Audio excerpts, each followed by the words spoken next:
Hi, it's Lori from Coast to Coast Craft Girls, coming to you from the West Coast. I'm still working on my class called With a Twist, and it's about doing some unconventional things with your stamps and dies, or just unconventional things with your card. And in this case, I used the Altenew Rustling Leaves 3D embossing folder to create a shaker card. So I just cut the center out of it, and then I used flowers, little flowers for my shaker element, which is a little unconventional, but a lot of fun. So let me show you how it's made. Okay, so to make our card, it's a 5.5 by 5.5 inch square card. So I took a 5.5 by 11 inch piece of card, scored down the middle, folded it. That gives me my square card base. Then I took a piece of green linen card that's 5.5 inch square, or just slightly smaller. And it's gonna go, I'm gonna run it through the embossing folder. But before I do that, I want to cut a hole in it for my shaker. Okay, so I need to know where to put that hole. So I'm gonna line it up in my embossing folder. And then I'm gonna put, I've got a nesting die that's just about the same size as that. And I'm going to line that up. And you don't have to get it perfect. You just want to get it close enough so that you can get it in there when you put it back in, because I'm going to cut the hole first. And all I did was I have circle nesting dies, and I just kind of found one that was about the same size as the center of that embossing folder. Now I'm going to, and this is the Altenew Rustling Leaves 3D embossing folder. And now I'm going to put it back in, and see, now I can line up that circle right in that middle. But get it straight.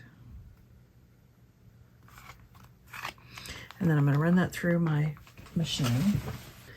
And I add an extra shim, and I just get that nice, really deep emboss, which is what I want. Set those to one side. Now, to make those leaves just pop, so I've got a Midas Spectrum Warp. It's a metallic jade green ink pad, and I'm just very lightly rubbing over that embossed pattern. And again, I want kind of a subtle tone-on-tone effect, but it definitely, both with the color but also then the metallic, definitely brings out those leaves.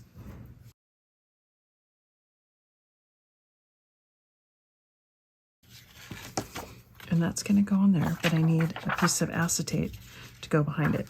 And it doesn't have to be exact because I just need to cover up that hole. So I've just got a scrap piece here.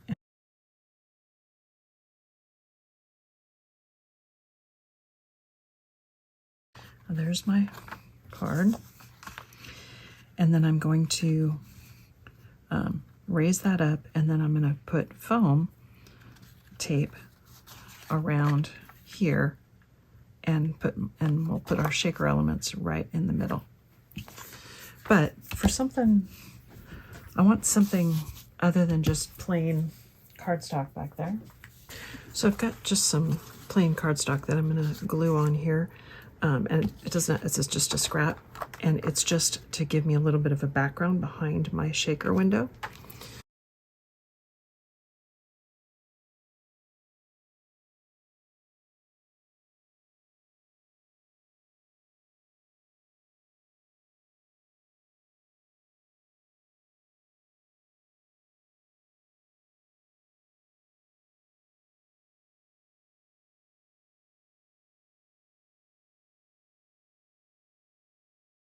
And I'm going to use something a little unconventional. I'm going to use little flowers for my shaker.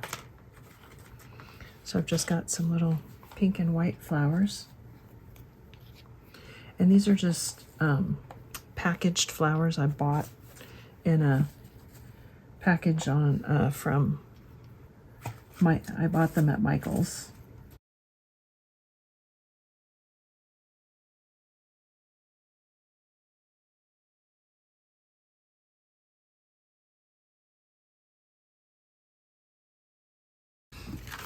And now I have a little shaker element that's all flowers. Isn't that cool? And you could make your own flowers with, you know, just get a little dye or something, but I think that's really cool. I love it. And then I've just got a little sentiment, and I thought a dragonfly would be cute on here. And this is just a dragonfly die that I think it's from Crafter's Companion, but I just keep it on my, it's one of my favorites, so I keep it on my desk. And we're just gonna put that on there and put our sentiment down here.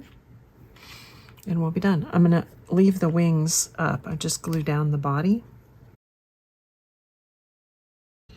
And I just cut these out of a kind of a metallic, coppery, almost like a rose gold paper. And that's it. Isn't that fun? Little shaker elements. Yeah, flowers for shakers. So, a little unconventional, but a lot of fun. Love how that came out. Now, if you want your foliage to stand out a little bit more, you could use a white pigment ink or something on there, but I kind of like the subtleness of it because it sort of makes the attention more on the shaker element on the flowers. So, thanks for watching.